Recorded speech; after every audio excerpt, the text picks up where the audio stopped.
오늘도 우리에게 귀한 시간을 허락하셔서 우리가 하나님을 예배하며 이제 또한 그 말씀의 귀를 기울입니다.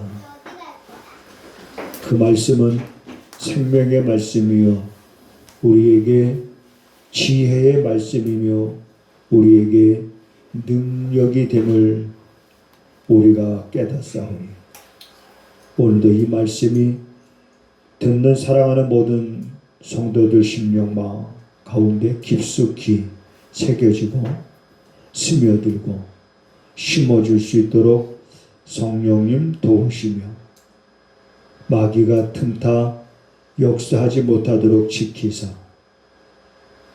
우리들이 전심으로 마음을 하나님께로 향하여 하나님의 세미한 음성을 듣고 우리들의 믿음의 뿌리를 더욱더 깊숙이 내림으로 어떠한 환난과 핍박과 고난과 삶의 시련 가운데서도 흔들리지 아니하고 주님 바라보며 견디지 못할 일들이 없는 삶을 살아갈 수 있는 성도들 되게 하시옵소서. 이 시간 오직 성령님께서 도우시기를 간절히 원하옵고 예수님의 이름으로 기도하옵나이다. 아멘. 아멘. 사울이 그의 죽임 당함을 마땅히 여기더라. 그날에 예루살렘에 있는 교회에 큰 핍박이 나서 사도 외에는 다 유대와 사마리아 모든 땅으로 흩어지니라. 경건한 사람들이 스데반을 장사하고 위하여 크게 울더라. 사울이 교회를 잔멸할세 각 집에 들어가 남녀를 끌어다가 옥에 넘기니라. 그 흩어진 사람들이 두루 다니며 복음을 전할세. 빌립이 사마리아 성에 내려가 그리스도를 백성에게 전파하니 무리가 빌립의 말도 듣고 행하는 표적도 보고 일심으로 그의 말하는 것을 쫓더라. 많은 사람에게 붙었던 더러운 귀신들이 크게 소리를 지르며 나가고 또 많은 중풍병자와 안전뱅이가 나오니 그 성에 큰 기쁨이 있더라. 아멘. 아멘.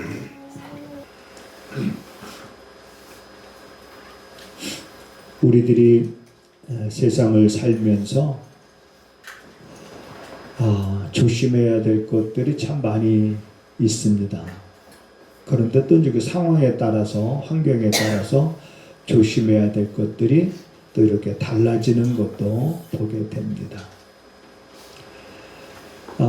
이러한 세상에 살면서 하나님의 은혜 가운데 늘 그런 기도를 합니다. 하나님 아파도 안 아플 수는 없지만 아파도 하루만 아프게 늘상 그렇게 기도하죠. 하루만 아프게 하옵소서. 그래서 이제 화요일 날 수술하고 수요일 날 퇴원하고 뭘 조심해야 되느냐 봤더니 먹는 걸 먹는 건 조심하지 않아도 되더라고요.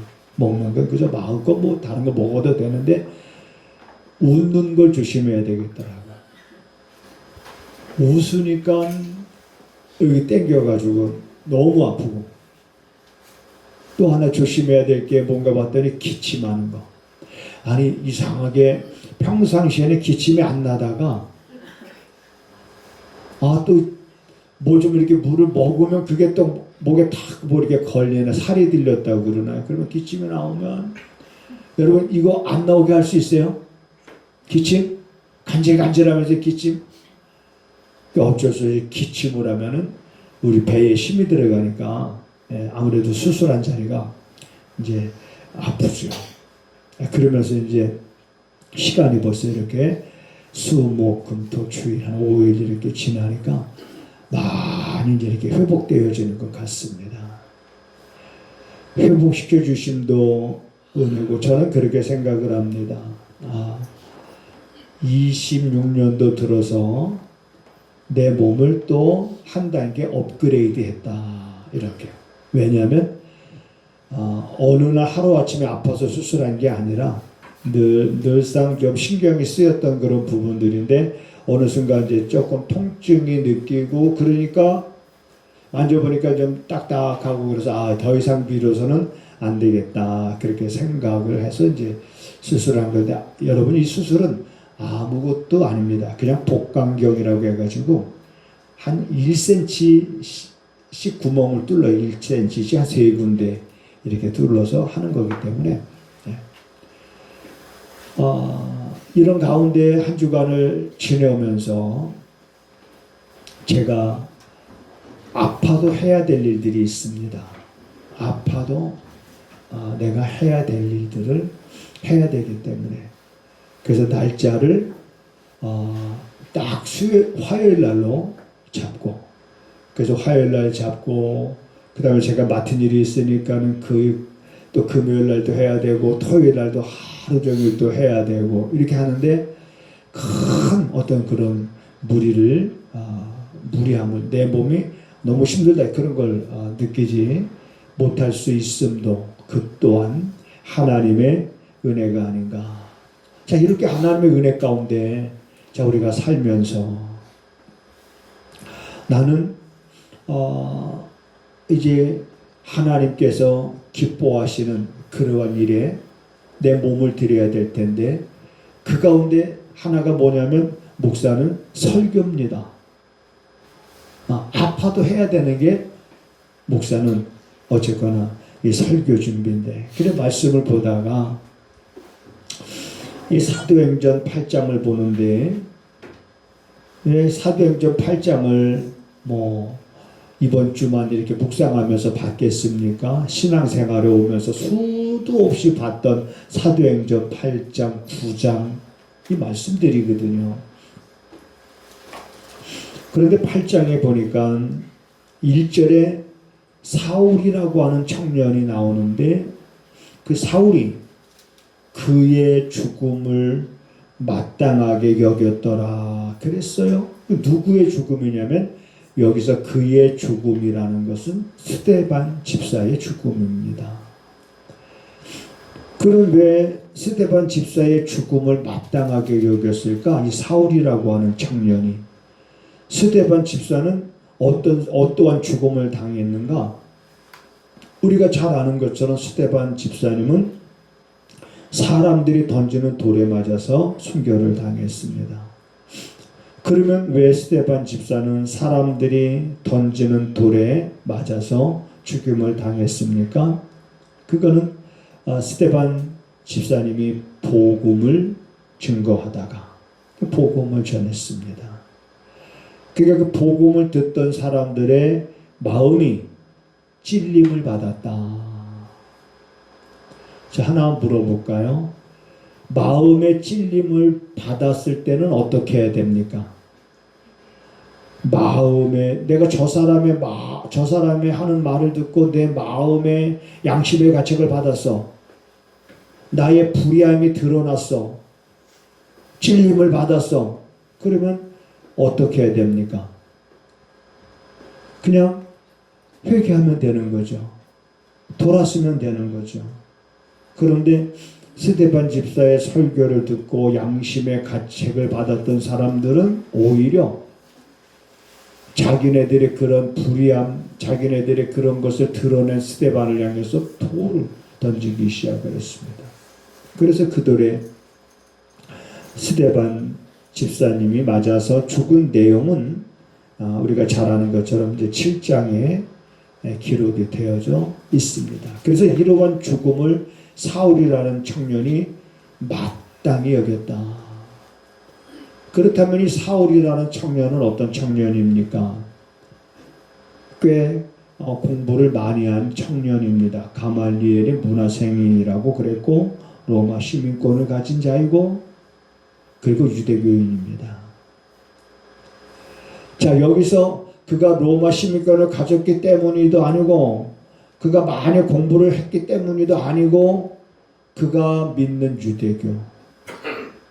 유대교인들이 입장에서 봤을 때 저 기독교인들은 이단인 거예요. 하나님을 자기와 동일시하는 저 예수의 복음을 전하는 것은 신성모독죄에도 속하는 거예요. 그렇기 때문에 그러한 유대교인들이 하나님을 믿잖아요. 그런데 그들은 복음을 모르는 거예요. 그러니까 하나님을 모독하는, 신성모독하는 저런 자들은 죽는 것이 마땅하다. 유대교에 대한 열정이 기독교인들에 대한 핍박으로 나타나게 된 겁니다. 근데 이러한 핍박이 당시 예루살렘 그 지역 안에 그리고 예루살렘 교회 안에 엄청나게 거세게 불어닥친 겁니다.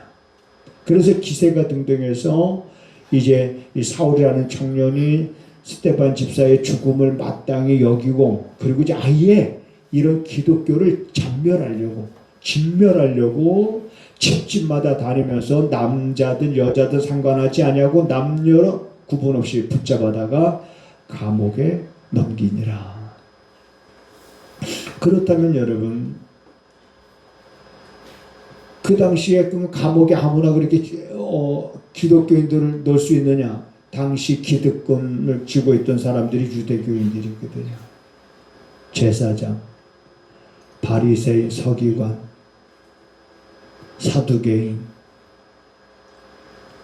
모든 기득권을 그들이 갖고 있었기 때문에 이 기독교에 대한 엄청난 이런 핍박이 예루살렘에 일어났을 때 사람들은 흩어질 수밖에 없었습니다. 예수님의 12제자만 예루살렘에 남고 오늘 성경에 보니까 사도 외에는 다 유대와 사마리아와 모든 땅으로 흩어지니라. 이게 이제 오늘 8장 1절입니다. 흩어졌다. 유대와 사마리아와 그리고 모든 그런 땅으로 흩어졌다. 그리고 이제 2절 3절에서는 경건한 사람들이 이제 순교한 스데반 집사를 장사하고 그 다음에 사울이 교회를 전멸할 때 각 집에 이제 들어가 남녀를 끌어다가 옥에 넘기고 오늘 제가 중심적으로 보려고 하는 것은 이제 4절에 있는 말씀인데요.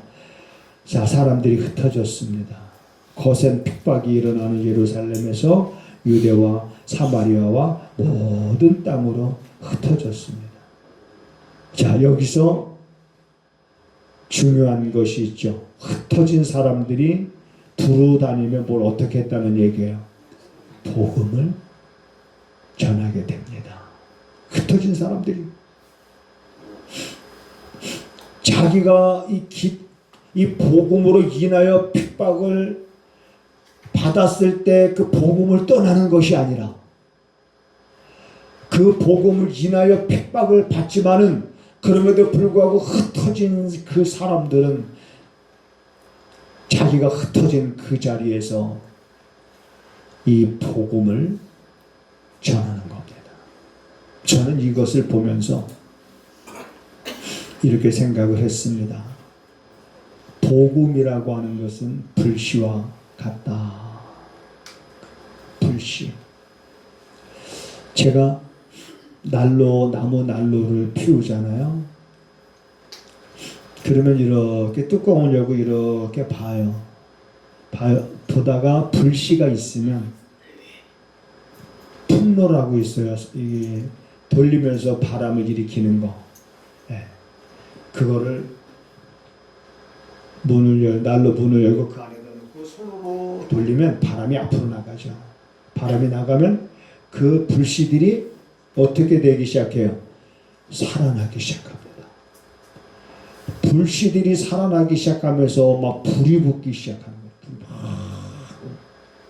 그러니까 복음의 불씨를 가진 사람들이 엄청난 핍박과 그리고 고난을 당해서 예루살렘을 떠나지만 가는 곳곳마다 복음의 불씨를 가지고 흩어졌기 때문에 성령의 바람이 그들에게 불므로 인해서 이 복음의 불씨가 가는 곳곳마다 활활 여러분 타오르는 줄 믿으시기 바랍니다.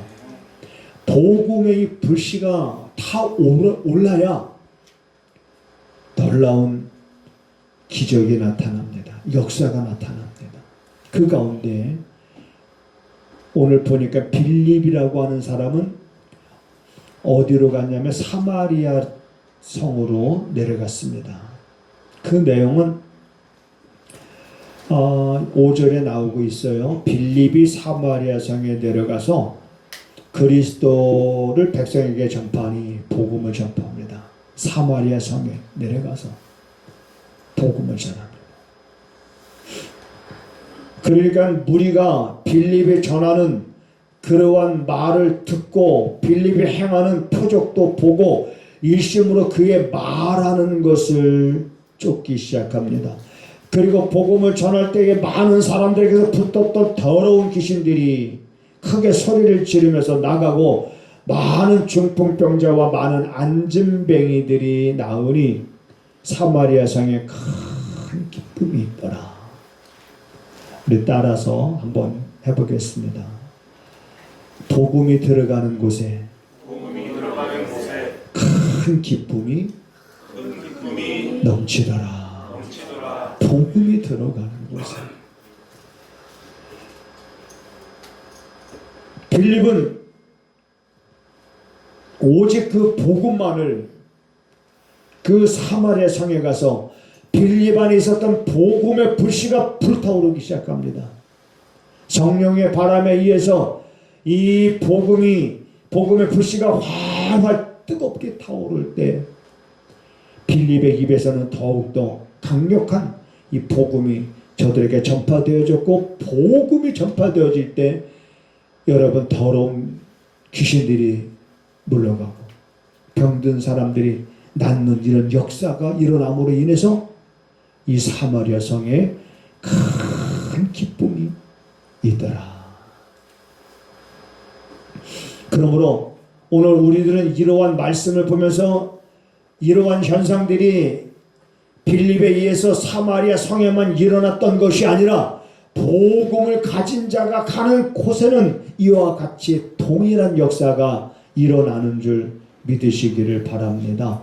이 복음을 가진 사람, 이 복음은 불씨와 같기 때문에 여러분 우리 안에, 여러분 한 사람 한 사람 안에 내가 이러한 복음을 가졌다면은 이 복음의 불씨는 성령의 바람에 의해서 뜨겁게 여러분 타올라야지 이 복음의 불씨가 꺼져가면 안 됩니다. 복음의 불씨가, 난로의 불이 완전히 다 꺼지면, 불씨가 없으면 아무리 이 바람을 일으켜도 불이 붙질 않습니다. 오늘 이 시대를 살아가고 있는 여러분과 저의 안에는 이러한 복음의 불씨가 있어야 되는 줄 믿으시기 바랍니다. 어느 순간 내 안에 복음의 이러한 불씨가 있어서 어느 순간에 나도 모르게 이 불씨가 내가 견딜 수 없을 정도로 뜨겁게 타올라야 됩니다. 내가 이 말을 전하지 않고서는 견딜 수 없는 뜨거운 마음이 내 안에서 불타오르는 그런 뜨거움이 오늘 우리들에게 있어야 됩니다. 그게 있어야 됩니다. 하나님, 내가 주의 말씀을 전하지 않고서는 견딜 수 없는 그런 뜨거움이 내 안에 있게 하시옵소서. 내 안에 심어진 이 복음의 씨앗이 다시 풀이 붙게 하여 주시옵소서. 이런 간절한 마음. 그래서 그 사람이 있는 곳에 여러분 변화가 일어나는 거예요. 그런 복음의 불씨를 가진 사람이 있는 곳에 역사가 나타납니다. 그런 복음의 씨앗을 가진 사람이 교회에 있다면 교회의 역사가 일어날 것이요, 가정에 있다면 가정의 역사가 일어날 것이고, 그가 직장에 있다면 그 직장의 역사가 일어날 것이고, 그가 행하는 사업장에 있다면 그 사업장의 역사가 일어날 것입니다. 이 복음의 불씨를 가지고 있는 사람이 있는 곳에는 여러분, 이러한 역사들이 일어나는데, 복음의 불씨 그랬을 때에, 그러면 구체적으로 이 복음의 불씨란 뭔가? 여러분, 우리가 복음 그러면 그냥 말 그대로 한자를 쓰면 복복자를 쓰지요. 그리고 음자는 소리 음자를 씁니다. 그러면 복음이라는 것은 뭐냐? 복된 소리. 그러면 뭐가 복된 소리냐? 이겁니다. 주는 그리스도시요 그는 살아계신 하나님의 아들이십니다. 주는 그리스도시요 그는 살아계신 하나님의 아들이십니다. 그는 그 하나님의 본체시는 하나님과 동등됨을 취할 것으로 여기지 아니하시고, 하나님과 동등된 그 자리를 보류하시고, 보류하신 그동안의 사람의 모양으로 이 땅에 오셔서 우리의 죄를 대속하시고, 십자가에서 사망을 완전히 패하시고 십자가로 승리하신 그 말씀이 복음입니다. 예수님께서 십자가에 달리셔서 여러분 돌아가셨다는 것은 교회 다니는 사람이든 안 다니는 사람이든 다 아는 이야기입니다. 그럼 예수님께서 십자가에 달려 돌아가신 그 사건을 우리가 한마디로 말하면 성경에서 이렇게 말하고 있습니다. 디모데후서 1장 10절에 보면 예수님께서 사망을 패하신 사건입니다. 여러분 믿으시기를 바랍니다. 예수님이 십자가에 달리신 이 사건은 뭐냐면 십자가로 사망을 패하시고 승리한 사건이에요. 십자가는 패한 사건이 아니라 승리한 사건입니다. 승리하신 거예요. 사망을 패하셨다라고 하는 거예요. 여러분, 사망을 패하셨다라고 하는 이 말씀, 사망은 누구와 상관된 자, 누구와 상관된 겁니까? 죄의 삭은 사망이요, 죄인들과 상관되어 있는 거예요. 죄의 삭은 사망이기 때문에 그 사망에 거하던 그 사망과 상관된 자들이 예수님께서 십자가에 달리심으로 그 사망을 패하심으로 그 사망과 상관되지 않는 자가 될 수 있었던 것. 그래서 요한복음 5장 24절에서는 이렇게 말합니다. 예수 그리스도를 믿는 사람들은 사망에서 어디로 옮겼느니라? 생명으로 옮겼느니라. 왜? 예수 그리스도를 믿는 사람들은 이제는 사망과는 상관이 없다. 왜? 사망을 패하셨기 때문에. 그러므로 오늘 여러분들이 이 자리에서 이 말씀을 듣고 예수님께서 십자가에 달리셨을 때에 십자가로 사망을 패하셨고 십자가로 예수님이 승리하셨다라고 하는 것을 내가 믿을진데 나는 사망과 상관없는 자인 줄 믿으시기 바랍니다. 나는 사망과 상관없는 자예요. 사망과 상관이 없다라고 하는 말은 다 또 이런 말로 표현할 수가 있습니다. 너희가 본질상 진노의 자녀이었더니, 우리 사람들은 본래 본질상 진노의 자녀. 그런데 너희가 아들을 하나님이 보내신 예수 그리스도 십자가에서 사망을 패하시고 승리하신 예수를 나의 구주를 믿음으로 본질상 진노의 자녀이던 너희들이 하나님의 자녀라고 하는 신분으로 바뀔 수 있었던 이 은혜. 사망이 나와 상관없을 뿐만 아니라 나는 진노의 자녀에서 하나님의 자녀로 내 신분이 바뀌었다라고 하는 것. 본래 너희들은 죄의 종이더니, 본래가 너희들은 죄의 종이더니, 본래가 태생이 본래 죄의 종이 되니 이제는 너희가 의의 종이 되어 너희 몸을 의에게 종으로 드리는도다. 드리게 됐다. 이제는 내 몸을 이제는 내가 의에게 종으로 드릴 수 있는 은혜를 우리가 갖게 됐다. 전에는 너희가 어둠에 속한 자이더니 이제는 너희가 빛에 속한 자가 되었고 너희들은 사망에서 생명으로 옮겨졌어. 이 모든 것들이 우리 힘으로 할 수 있는 것이 내 힘으로 이렇게 해놓은 것들이 아무것도 없습니다. 내가 이렇게 만든 것이 아무것도 없어요. 오직 십자가에서 예수님이 사망을 패하셨느니라. 십자가에서 사망을 패하시고 십자가로 승리하신 그 예수를 믿는 것만이 그것이 우리의 생명이고 그것이 우리가 본질상 진노의 자녀에서 벗어나서 하나님의 자녀가 되는 길이고 하나님께로 갈 수 있는 유일한 길이라고 하는 이게 복음입니다. 복음의 핵심인 거예요. 이 복음의 불씨가 꺼져가면 안 됩니다. 우린 이 복음의 불씨가 여러분들이 어느 곳에 있든지 있는 그 자리에서 이 복음의 불씨가 견딜 수 없을 정도로 뜨겁게 타올라서 누구를 만나든 사업상 만나든 비즈니스 관계로 만나든 친구로 만나든 커피 한잔 마시려고 만나든 식사 함께 하려고 만나든 아니면 상담하려고 만나든 누굴 만나든지 예수는 우리의 왕이십니다. 예수는 우리의 생명이십니다. 예수를 믿어야 구원받습니다. 라는 그 영혼을 구원하는 것이 우리 목적이 되어야 됩니다. 일단 그게 우리 목적. 그러다 보면 하나님의 지혜를 주시는데 제 경험입니다. 여기 있다 보면은 사람들이 차 마시러 들어와서 이런 얘기 저런 얘기 하게 되는데 그러면 이제 저는 얘기해요. 그 사람 얘기하면 듣습니다. 들으면서 속으로 기도하는 거예요. 하나님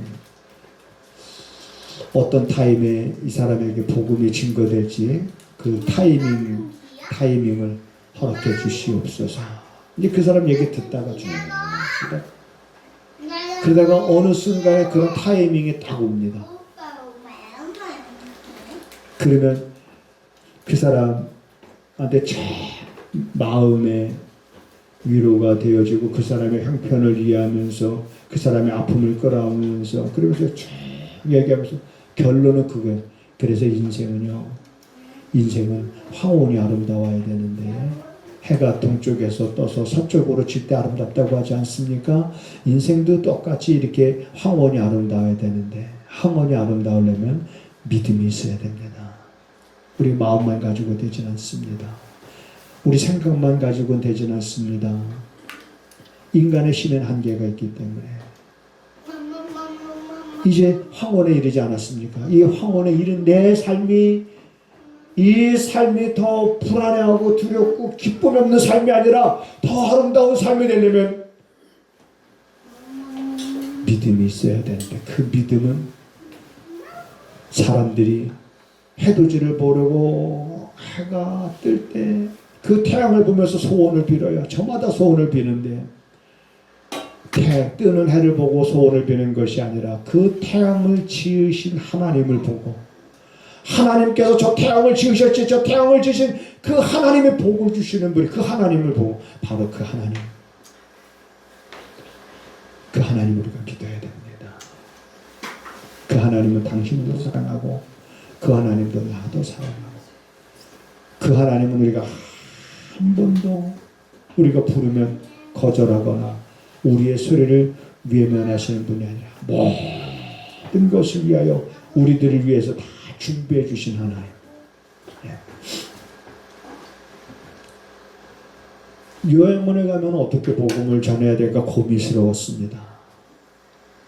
왜냐하면 치매 걸린 사람도 있을 것이고 제가 어떤 설교를 한다고 해도 잘 이 사람들이 들을까. 그래서 저는 가면은 다른 얘기 안 합니다. 그분들한테 하나님이 여러분들을 사랑하시기 때문에 아들을 보내주셔서 여러분들의 죄 문제를 해결해 주게 하셨지만, 그것뿐만 아니라 하나님이 여러분들을 위해서 이곳에다가 이렇게 요양원을 이쁘게 지으셨습니다.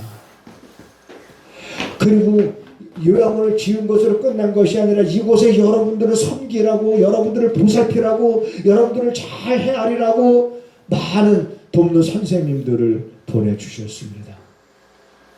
계속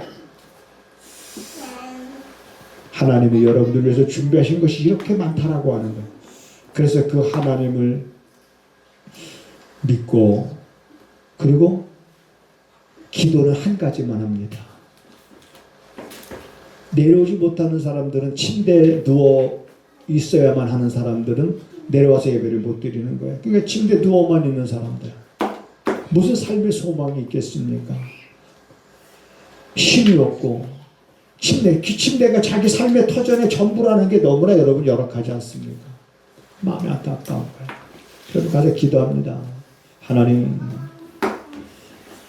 이 영혼의 침대의 이 삶이라고 하는 것은 어떻게 보면 정말로 이 삶은 어떤 희망이 없고 삶의 소망이 없고 그냥 죽지 못해 있는 자리이지만, 그러나 하나님, 이 자리가 복된 자리가 될 수 있도록 눈을 열어서 천국을 보게 하시옵소서. 여러분, 우리도 마찬가지입니다. 눈을 열어서 천국을 보게 되어지면 그 자리가 기쁨의 자리가 되는 거예요. 그 자리가 춤을 출 수 있는 자리가 되는 거예요. 그 자리가 소망의 자리가 되는 거예요. 그러니까 하나님, 이 영혼들의 육신이 꺼져가고 있지만은 눈을 열어서 하나님 천국을 보게 하시옵소서. 우리 안에 여러분, 복음의 씨앗, 복음의 불씨가 식지 않고 복음의 불씨가 타오른다면 여러분이 머무는 곳에는 반드시 복음의 증거가 되어질 것입니다. 복음이 증거되어지는 곳에 역사가 나타나게 될 것이고, 하나님은 반드시 여러분이 머무는 곳에 누굴 만나든지 내가 내 마음을 그런 하나님 복음을 전할 수 있는 타이밍을 허락하시옵소서라면서 이 시간 복음을 내가 전할 수 있고, 그래서 복음을 전한다고 내가 할 일을 못하고 그러는 거 아니에요. 내가 비즈니스 관계로 누굴 만난다고 해서 내 비즈니스 일이 안 되는 거 아니에요. 제일 첫 번째 목적이 복음이기 때문에 하나님이 더 잘되게 해주지 않으실까. 야, 너 마음이 참 중심이 됐구나. 하나님이 이렇게 우리 마음을 보지 않으실까. 중심이 됐구나.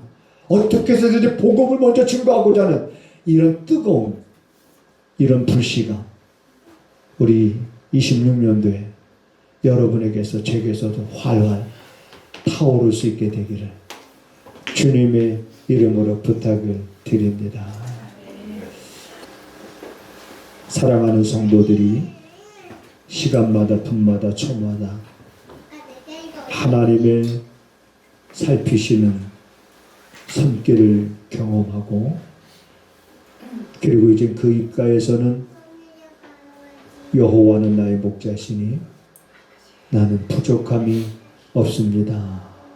하나님 앞에 고백하면서 이제는 삶에 감사가 넘칠 뿐만 아니라 그들 심령 깊숙이 심겨져 있는 복음의 불씨가 시간마다 분마다 초마다 타오르게 하셔서 하나님을 기쁘시게 하는 그러한 삶을 살아가는 성도들의 삶이 되게 하여 주시옵소서. 하나님 앞에 우리가 믿음으로 예물을 드립니다. 11조 예물과 선교 예물과 감사 예물과 주일원금을 드립니다. 하나님, 이들의 믿음을 보시고 때를 따라 돕는 은혜를 베풀어 주셔서 사랑하는 성도들이 꾸는 삶을 살아가지 않게 하시고 꾸어주는 삶을 살아갈 수 있게 하여 주시옵소서. 지금은 우리 구주 예수 그리스도의 은혜와 우리 아버지 하나님의 무한하신 사랑하심과 성령의 감화 감동 역사비로 교통하시기 오직 그 마음을 이제 하나님께로 향하고 살아갈 것을 다짐하는 사랑하는 성도들의 이제 그 발걸음 그리고 또한 그 서로를 향하는 모든 일들 가운데 지금부터 영원하기를 간절히 축원하옵나이다. 아멘 아멘.